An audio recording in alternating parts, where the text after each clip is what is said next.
Greg Poland is the director of Mayo Clinic's vaccine research group, and the last time I talked to you, Dr. Poland, it's been a while. I think we were talking about SARS and the flu, and at that time SARS, was making a lot of news and a lot of headlines. The coronavirus is kind of a distant relative of SARS, from what I'm understanding.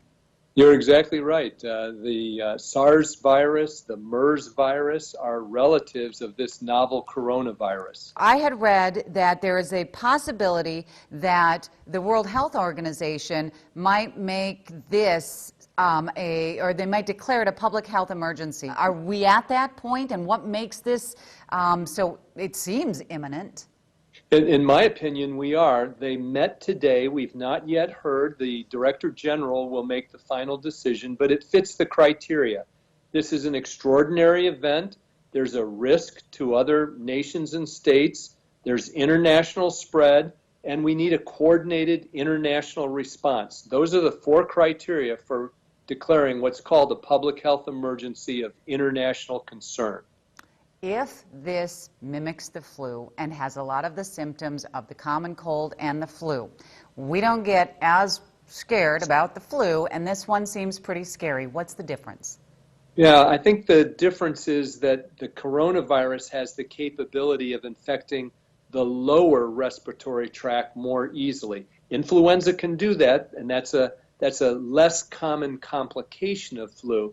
But with this coronavirus, it's a common complication. So if you're elderly, if you have any underlying medical problems, that's where we've seen the severe critical illnesses and deaths. It's something that you mentioned right off the bat when we were chatting was about how these symptoms don't seem severe, so people aren't necessarily going to go seek treatment right away.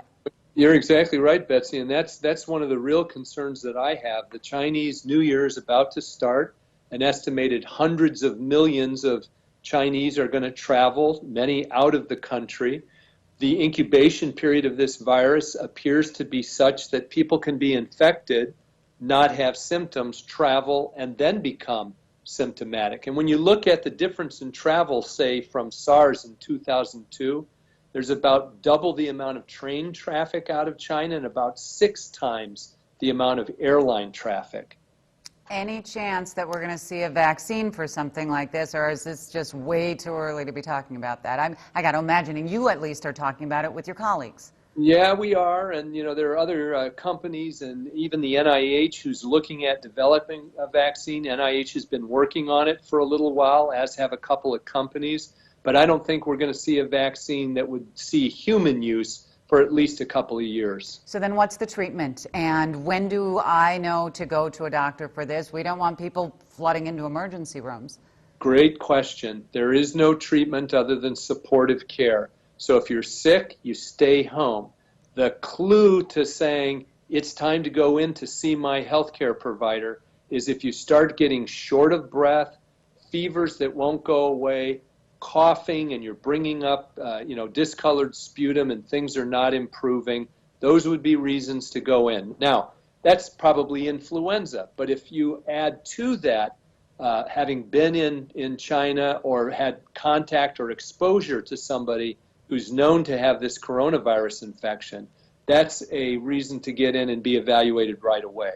We are in the land of so many healthcare workers.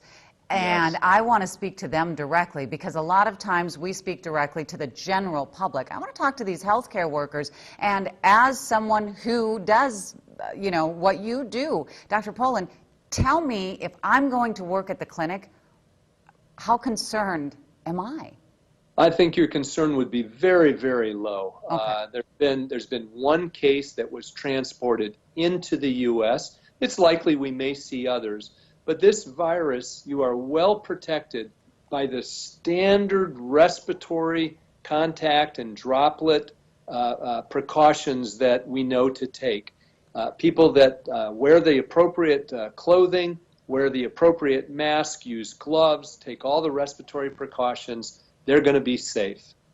Well, we are going to continue to talk about it as it continues to be in the news because of the spread of it. We pray that it doesn't get worse. And Dr. Poland, thank you for doing this with me. And if you don't mind, Yeah, I'm going to be calling on you again. That's fine. Thank you. Thanks.